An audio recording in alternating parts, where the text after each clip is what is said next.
بسم اللہ الرحمن الرحیم۔ حضرت موسیٰ علیہ السلام کا واقعہ۔ حضرت موسیٰ علیہ السلام اللہ تعالیٰ کے بہت بڑے رسول گزرے ہیں۔ آپ پر تورات شریف نازل ہوئی۔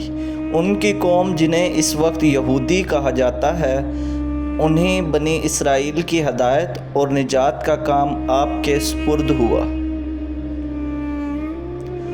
قرآن پاک میں آپ کا بار بار ذکر آتا ہے، اس لیے اس قصے کو کھول کر بیان کیا جائے۔ حضرت ابراہیم علیہ السلام کا قصہ آپ پہلے سن چکے ہیں۔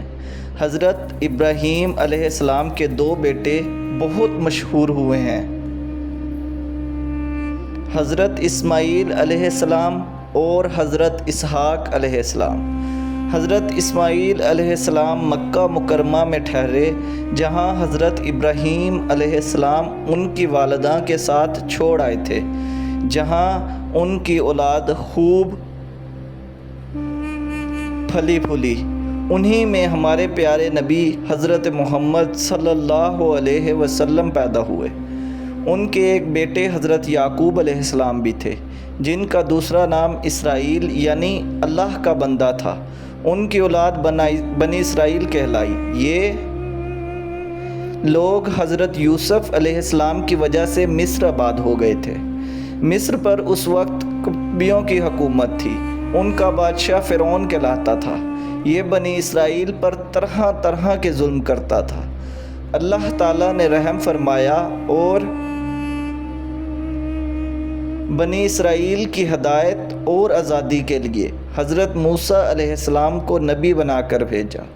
مصر کے بادشاہ فرعون کو نجومیوں نے بتایا کہ بنی اسرائیل میں بہت جلد ایک ایسا لڑکا پیدا ہونے والا ہے جو تیری حکومت کو تباہ کر کے اپنی قوم کو آزاد کرا لے گا۔ اس خبر سے وہ پریشان ہو گیا اور حکم دیا کہ اس قوم میں کوئی بھی لڑکا پیدا ہو اسے ذبح کر دیا جائے، مگر لڑکیاں زندہ رہنے دی جائیں۔ جس سال حضرت موسیٰ علیہ السلام پیدا ہوئے، ان کی والدہ کو ہر وقت کھٹکا لگا رہتا تھا کہ کوئی دایا بادشاہ کو اس بات کی خبر نہ کر دے، مگر اللہ نے ان کو تسلی دی کہ تم فکر نہ کرو۔ جب بھید کھل جانے کا خطرہ زیادہ ہوا تو انہوں نے اللہ کے حکم سے انہیں ایک صندوق میں بند کر کے دریا میں ڈال دیا۔ دریا کی دوسری طرف فرعون کے گھر والے تھے۔ انہوں نے صندوق کو جو بہتے دیکھا تو اسے اٹھا کر گھر لے گئے۔ انہیں خبر نہ تھی کہ آگے چل کے یہی لڑکا ان کے رنج کا سبب ہوگا۔ فرعون کی بیوی نے کہا کہ اسے قتل نہ کرو، یہ ہم سب کی آنکھوں کی ٹھنڈک ہے، ہمارے کام آئے گا اور اسے ہم اپنا بیٹا بنا لیں گے۔ اب اسے دودھ پلانے کی فکر ہوئی تو کسی عورت کا دودھ نہیں پیتے تھے۔ ان کی بہن جو اس صندوق کے پیچھے لگی ہوئی تھی یہ سب کچھ دیکھ رہی تھی۔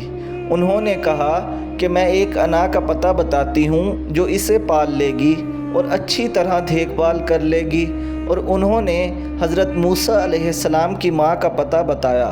اس طرح حضرت موسیٰ علیہ السلام اپنی قوم کے دشمن کے گھر پر پرورش کرتے رہے، یہاں تک کہ جوان ہو گئے۔ ایک روز کا قصہ ہے کہ وہ صبح سویرے شہر آئے اور اس وقت سب کے سب آرام سے سو رہے تھے۔ انہوں نے اپنی قوم کے ایک آدمی کو دیکھا جسے قبطی مار رہا تھا، کیونکہ وہ اس سے بیگار میں کام لینا چاہتا تھا اور وہ انکار کر رہا تھا۔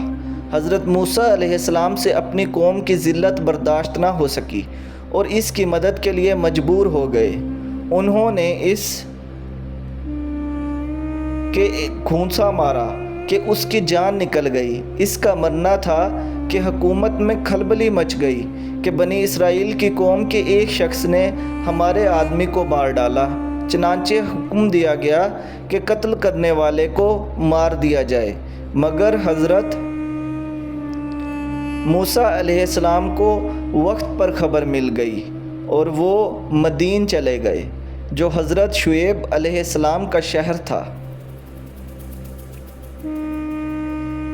جزاک اللہ.